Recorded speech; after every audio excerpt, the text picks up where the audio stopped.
Welcome back to the podcast, friends. I'm Elliot Custodio. This is Joe, GT Joey Lemon Jelly, and that's Mr. Todd Warren over there. Hello, everyone. Today, gents, we're going to talk about first loves. Cars that you wanted, cars that you may have gotten, what your first car was. You want to kick this off, Todd? Sure. My first car was a 1983 Saab 900 Turbo. Ooh. Three-door hatch, cherry red, tan leather interior, manual transmission. Absolutely fantastic car. Most of my youth involved that car in one way or another. What year was that? 83. 83. I had an 84. Same car? An 84 Saab 900 Turbo Coupe. Wow. Yeah. Was it great? Mine was great. No. Mine was not the manual trans, and the automatics weren't very good on those cars. Well, that's where you went wrong. That's where I went wrong. The car was beautiful. It was like a coffee color and similar leather interior, but I had the thing maybe a month and change, and the transmission went sideways on that, so that wasn't a very good experience for me. But beautiful car. Beautiful car. Yeah, I'm just curious. Now, we're close in age. Why did you pick a car around 83? Is just what you could afford? Something like that. And you wanted a Saab? Yeah, I like Saabs. My family has Saab Yeah. history going back a long way. My father had one of the first cars I remember my father having. Yeah. It was a 72 Saab 96 V4. It was white with a green vinyl interior. My uncle had a two-stroke 96. He had a Sonnet. He gave the Sonnet to my cousin. My cousin promptly wrecked the Sonnet. But yeah, a lot of Saab history in the family. They were interesting. They were different. To me, one of the great automotive crimes committed by General Motors was General Motors just destroyed Saab. Yeah. That's a shame. There was nothing like it. They did interesting, different, clever, innovative things, and that's just gone. Nobody does that. Yeah, like and they Saab. started their history in aviation, right? They built planes. Of course. Yep. Jets. Yeah, that was cool. That's cool. They still exist as an airplane. Oh, do they? Yeah. Oh, okay. Related to it, separate from the car company at some point, separated from the car company. Yeah. But I believe they are still around, still making jets for Sweden. Oh, good for them. How about you? My first love, 69 Cutlass, 442 options, rally pack gauges, 350, 4-barrel carburetor. It was just a great car. And that was your first car? $325. My mother nickel and dime the guy at the gas station. It was just great. He wanted $350. This was 1978, 77, 78, like that. Just a great car. Those are cars, muscle cars, obviously with kids. That was the big deal, okay? 10 years old, that's what they went for. We used to take it to the track on Saturday or Sunday and then take it to school during the week, all for $325. That's fantastic. But those are the days you were able to wrench. So Right. it was great. You went for a new muffler, it was $9. They had the package at Sears, you remember. They used to have the air shock package for $20. You used to put the air shocks. Yeah, raise the back. Raise the back up, just pump it up with the air pump, and then you put the big Krager wheels, because that was cool. Yeah, the back was like this, it did absolutely nothing. And you had the 60 size tires, which were humongous, which look like bicycle tires today. But that was a cool ride. Couldn't blow those things up. Even if you broke it, you could fix it in 10 minutes. Yeah. And it was just right before the technology really took off. So it was the last of the old days, That's cool. That's cool, cool. Well, cool I had the 84 Saab, but that wasn't my Yeah. first car. My first car was an 85 Cavalier, Yeah. which was given to me as a gift from my aunt. That's a gift, And all right. yeah, it was really cool. Hey, when you have your first car, it's your first car. Yeah. It was fantastic, and I learned a lot on that car. It was in good shape when I got it, but while I had it, other things went. I had to swap out the alternator. It had this perpetual manifold leak, so it didn't sound so great. But I was able to learn how to, or at least teach myself how to detail a car and do all those things on that, which was a lot of fun. Now, dream cars. You guys probably, I don't think even you had a Saab as a poster on your wall growing up. So what did you have on the wall? I had dream cars. I liked unusual things, as the Saab might suggest. By the way, I drove that Saab 266,000 miles. Yeah. Wow. Yep, 266, and I never replaced its clutch or its turbocharger. Not once. Nice. If it hadn't gotten rusty, I'd still have it. Yeah. but dream cars. I was always into old cars, always into old sports cars, old stuff. Probably still my all-time favorite car is a brass era car, 1911 to 1914 Mercer Raceabout. It's basically a chassis, an engine, and two tiny little seats. We saw that together at Hershey. Thing. Yeah. Yeah. Yep. Yeah. Okay. I have pictures That was of that. also at Amelia as well. There have been Grundy's cars, yeah. Yep. He didn't have a T-head though. I think Grundy's. And if any Grundy watches this, I'm sure they'll correct me. But I don't think Grundy has a T-head Mercer. I think they have a later L-head. Still a cool car. But I discovered that in a big book that my father had when I was a little tiny kid, and I just thought it was an absolutely spectacular looking thing. There's not much to it, but if you changed anything, you would screw it up. It was just perfect. And it was very much the original sports racer where people would drive them off the showroom and straight on the racetrack and win. You know, the old famous drivers like Ralph De Palma and so on. Yeah, sure. Raced Mercers. Yeah, my dream car. I'm a kid from the 60s. I was watching Speed Racer. And at the end of that cartoon, at the end, right? You remember the cartoon? It was the best, okay?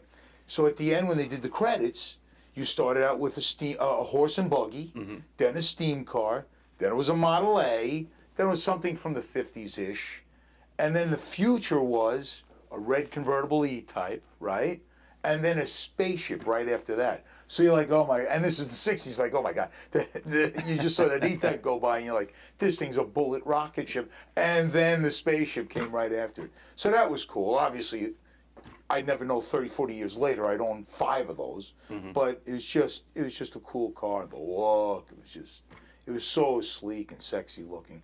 And that was the appeal. Look, if you look at the marketing, right? Like you're saying, our first love. Yeah. They marketed you, okay? My older cousin had a Stingray, like we talked about last time. I eventually bought a Stingray. My little slot car set was a Stingray, was an E-Type Jag. They kept putting it into your brain. I guess today, like when kids do the video games, oh, I got to have that car. You know, like a Porsche. Oh, that's very intentional. Yeah, and it's the same thing, but it was more mechanical. It wasn't, you know, on a computer, obviously, back then. But that was the coolest car ever. It's still timeless today, you know, but it's just a cool car. How about for you? For me, I had lots of posters on the walls, but obviously the Countach was among them. Yeah. The Countach, the Porsche 928. Yeah. Which wasn't the same level as a Countach, but just always loved that car. Later on, when I got a little bit older, I had was it a Vector W10? Was that the model name? W12? W12? Or W8. W8. Vector W8. Yeah. That was a wild car. I wonder whatever happened with those. They ended up building a very few. Okay. And ultimately went out of business. But I remember that. I can't think of the guy's name, which is going to drive me crazy now. But later on, they used variations of American V8s with huge turbochargers and so on. I think, if I remember correctly, for a while they built a few with Lamborghini V12s. And that was an American car company. Yep. Yeah, that was wild. It's funny, if I remember correctly, it was from the school bookstore. Among the posters with the hang in there cat. That I found the Vector poster. I saw it. I just thought that thing was crazy. Had to get it. Huge sills you had to climb over. Yeah. Right. Yeah. Crazy digital dash. I think they're all automatic transmission. And for years and years and years, he was going to build them, and he'd get articles in Car and Driver and so on, and nothing ever seemed to come out of the factory. Yeah. And at some point they did, and ultimately it ended. Testarossa. That was the other one that I had on my wall. That was pretty prominent. Yeah. Well, you know what this could lead Which is into? still awesome today. Yeah, this could lead into what was the best dream car that you actually drove that you liked? You know, that was actually like the dream car.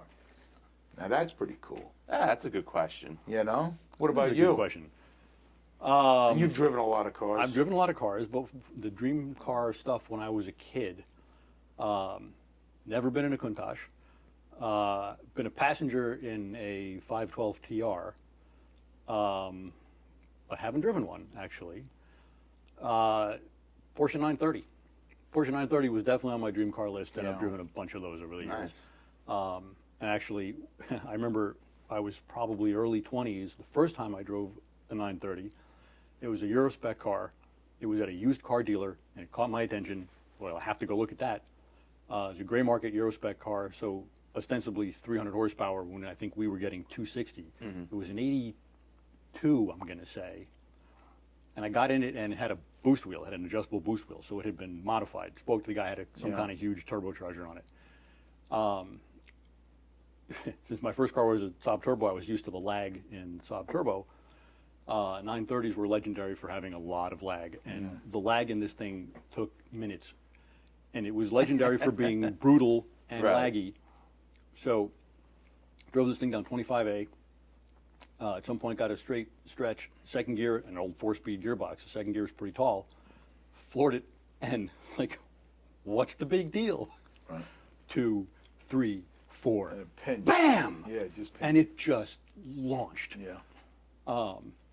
I don't know what I said, but I'm sure it's not printable and shouldn't be said on this. So are the tales of the wicked oversteer on those cars true? When that turbo kicks in? I was going straight, which is a very important part of that whole equation. Rear engine, a lot of weight over the rear wheels. When it went, but it went unbelievably hard. Everything's so fast today, I don't know if it would feel anything like as brutal now, but at the time it was unbelievable. Suppose it was somewhere in the mid 450 horsepower range. Yeah. That's a 2,800-pound car, so probably still fast even by today's standards in its modified state. I never found 911s to be as tail-happy in an unpredictable way as legend would have you believe. Maybe that's because, at least in part, I had heard a lot about the legend, so I kind of knew what to expect, at least in theory. You don't back off in a hurry in the middle of a corner. If you do it the way you're supposed to do it, I never had an issue. But there's a lot of weight back there, and it definitely tells you that. So I think it's also got to do with the years. You're talking more towards the 80s and all that. That was early 80s. Yeah, but the tires are getting bigger and bigger and bigger. Well, if you took an early did. 70s 911, they're bicycle tires compared to the non-turbos? Well, either or, but I'm saying compared to early Yeah. 70s, they were bicycle tires. By the 80s and whale tails and flares, at least you're looking at 50s and 60s tires. I think that's true, and you can put an unbelievable amount of power down in a corner in a 911 turbo. Yeah. One of the most fun 911s I ever drove was a somewhat modified 71 911 that I believe started life as a T and had been updated or made into a semi Carrera RS replica. Super light, probably weighed 2,100 pounds, 2,200 pounds. Had the Carrera RS flares, so not super wide tires. That was more prone to oversteer, but obviously nowhere near as violent because it didn't have the boost and the lag. But a phenomenal car to drive. Absolutely.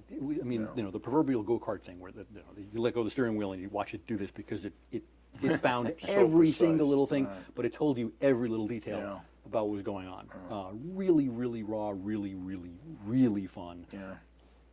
Well, the only one of mine, Countach Testarossa 920 that I've driven is the 928. I've been fortunate enough to own one. And I think I don't want to say whatever the phrase is about meeting your heroes and because it wasn't a bad experience at all.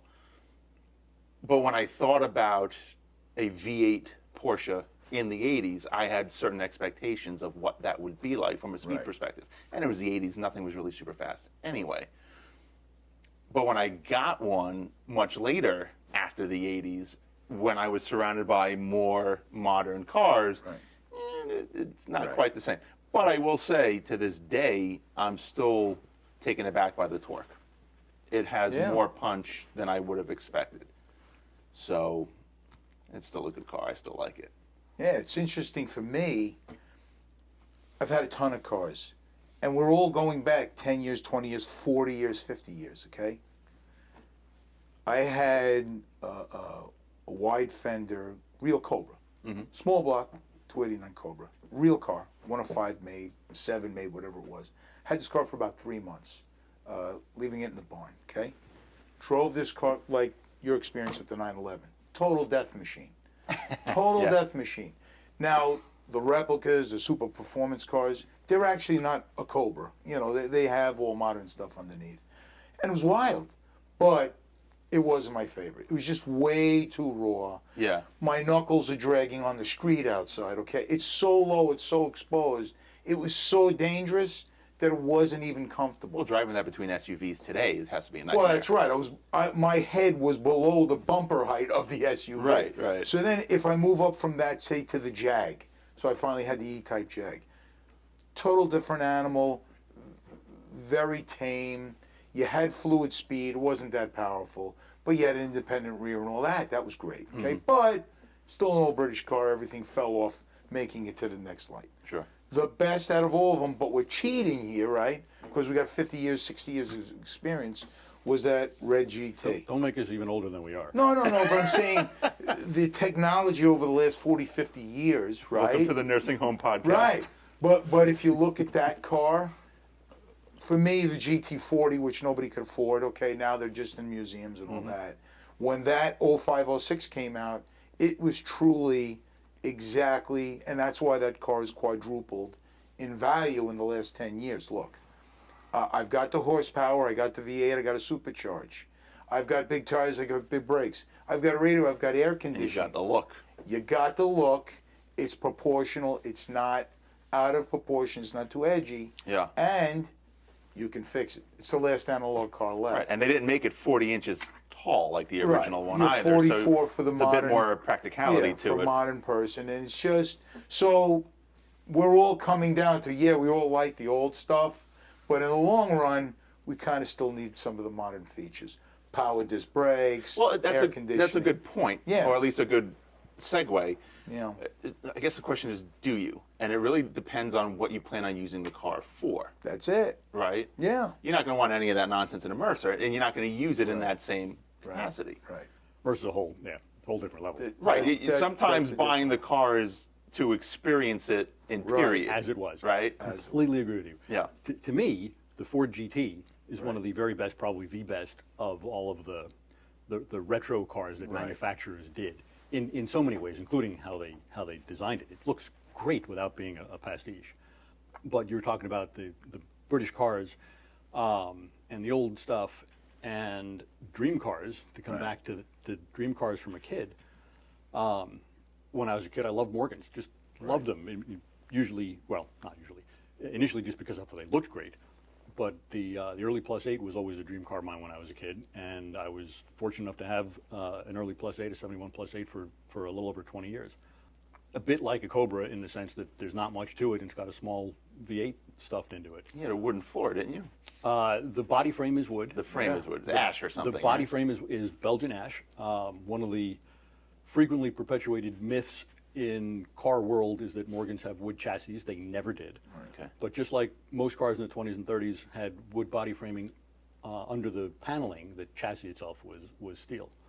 Had an independent front suspension, which when it was designed in 1909 was unbelievably 50 advanced. Yeah. It went out of production, I think, 2 years ago. Has to be the longest basic front end design ever that was still in production. But it worked, and it looked great, and it was raw, and it was fun, and it was fast, and I drove it 50,000 miles. Yeah. Wow. Had an absolute blast with that Yeah. car. And it gave me very little trouble, I have to say. Oh, yeah. British, Lucas, and all that stuff. But you have to drive it in that time period. You're not going to keep up It's- on the LIE. Yes, you would, the- because it's an early Plus 8. Yeah, 200 horsepower and 1,900 pounds, goes like crazy. Yeah, I know. But when there's two SUVs, like you're saying, doing 90 on both sides, That's not keeping up. it's That's not just- keeping that's it. keeping You're out of the backing way. out. That's It's right. keeping it alive. That's right. But The yeah, car becomes an organ donor at that point. I bought that in Ohio, drove it home, drove it back to Ohio for the vintage races once. Yeah. It would roll along easily at 80, 85 miles an hour. Yeah. All, hour after hour after hour. Wind beat the hell out of you. Yeah. When you got there, you accomplished something. You'd step out of the car feeling fine. You'd step out of the car and almost fall down because That's you right. were completely exhausted by the Yeah. wind blast. But fast, fun, handled well, not so much on bumps, but on a smooth road, handled great. Just a huge amount of fun. Yeah, another car like that. We were at Amelia a couple of years ago, and I was fortunate enough to drive a Miura. Ooh. And oh my God, let me tell you something. The That's, look that's is top of my. it's top dream of the car list. Yeah.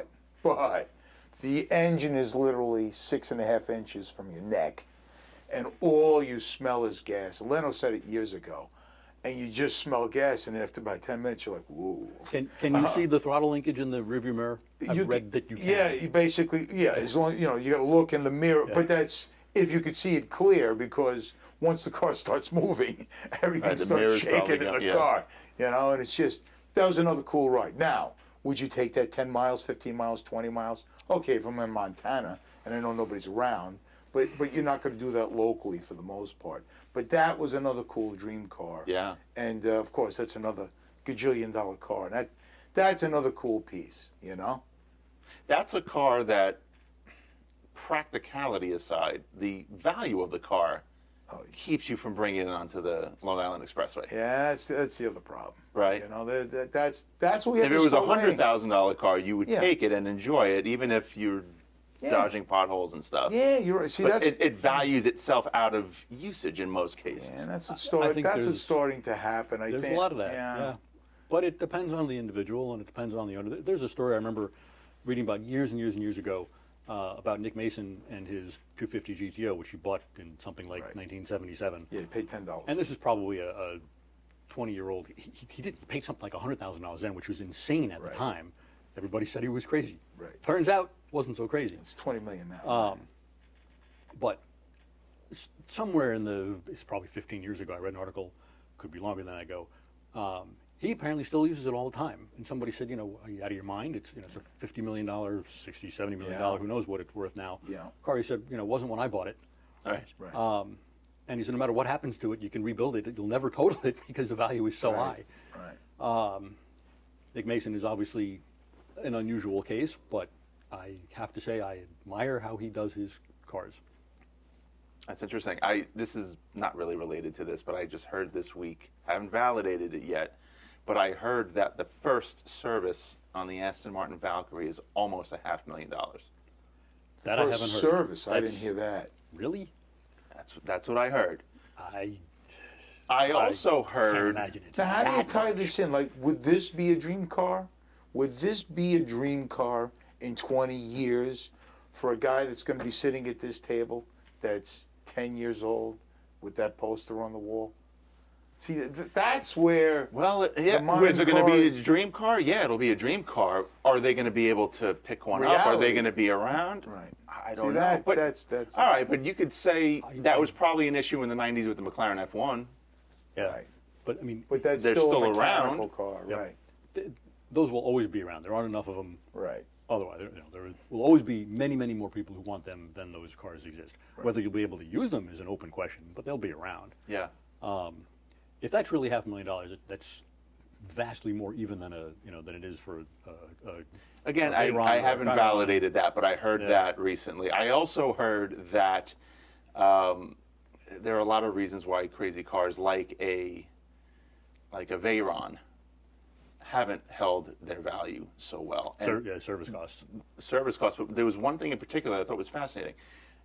I think what I heard was after every 2 tire changes, you're expected to swap out the rims. Is that true?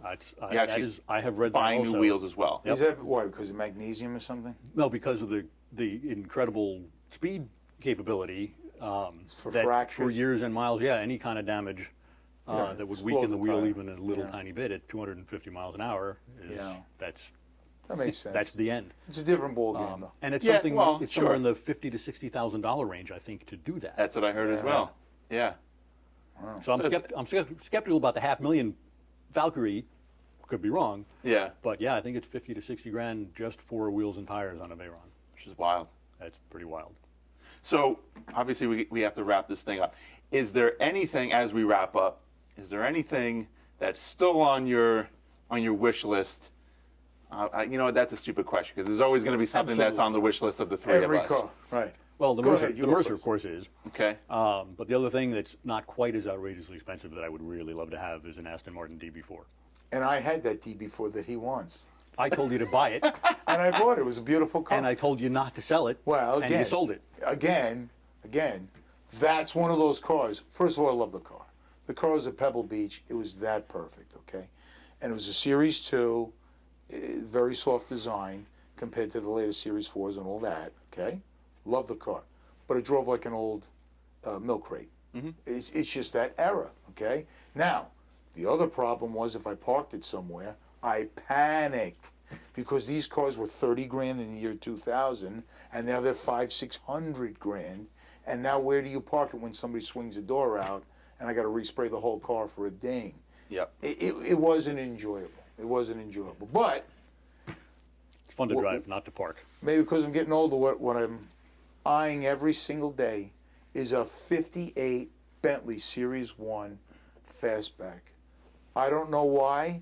Maybe the hand build, it's bigger than a house and it's still a two-door and it's 500 pounds of torque and it could only go 50 miles an hour, but it's just a beautiful sculpture going down the road. And that's what starts to happen. Yeah, the successor to the Continental R. Oh, it's just absolutely That's beautiful. a beautiful thing. It's a beautiful car. And listen, they didn't make a lot of them. It's not a race car. It's not a hot rod. It's just something you look at. You know, it's just beautiful.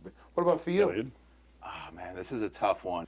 I'm in this space right now where we got rid of the older cars that we had, and I'm kind of liking the newer stuff, as in within the past 20 years. Yeah. And I'm still kind of in that space where, I don't know, I loved working on the 67 Mustang and the 76 Corvette and being able to do that stuff. It was old. But it was fun. Yeah. I don't know. I like the newer stuff now, and Air conditioning, power brakes, power windows. it's funny. The air conditioning never really bothered me. The radio. But it's weird. Bluetooth is a thing. Yeah. You know, having that and being able to, because I want to drive the car. Right. And being able to tie in my Apple Maps, even if I don't have a display, but I could with Bluetooth stream the directions. Right. You know, so probably looking at that 2000 to 2010 Ferrari, fill in the blank. I haven't really found one that I didn't like. Although from a practical standpoint, the California has really been grabbing me, like a 2014. Just value for money. And people made fun of it, but I love the California. I have a 575. It's a nice car. It's a it's simple dependable. car. It's dependable. bulletproof. Yeah. You could take it Have you driven one? anywhere. I haven't. I drove one, I guess when they were new, Uh-huh. when they were a few years after they had come out. I actually have a story about the the Californias were supposedly available with manual transmissions when they were new, and there's a lot of discussion about why we don't have manuals anymore, and Ferrari is often cited as, well, they were available, nobody bought them. Supposedly 2 Californias were made with a manual transmission. I actually walked into the Ferrari dealership in 2009. It would have been stretching things a bit, but I asked about a California, and I said, well, it's the only Ferrari that I can even think about from a price standpoint, but it would have to be a manual transmission. And they said it's not available. I said, but it is available. He's like, well, yeah, but it really isn't. Like, well, how would I get one? Well, you'd have to order it. Okay. Well, you'd have to give us a complete, you'd have to pay for the whole thing in full beforehand because we don't want to get stuck with it. So there was basically no way they were going to actually order the car.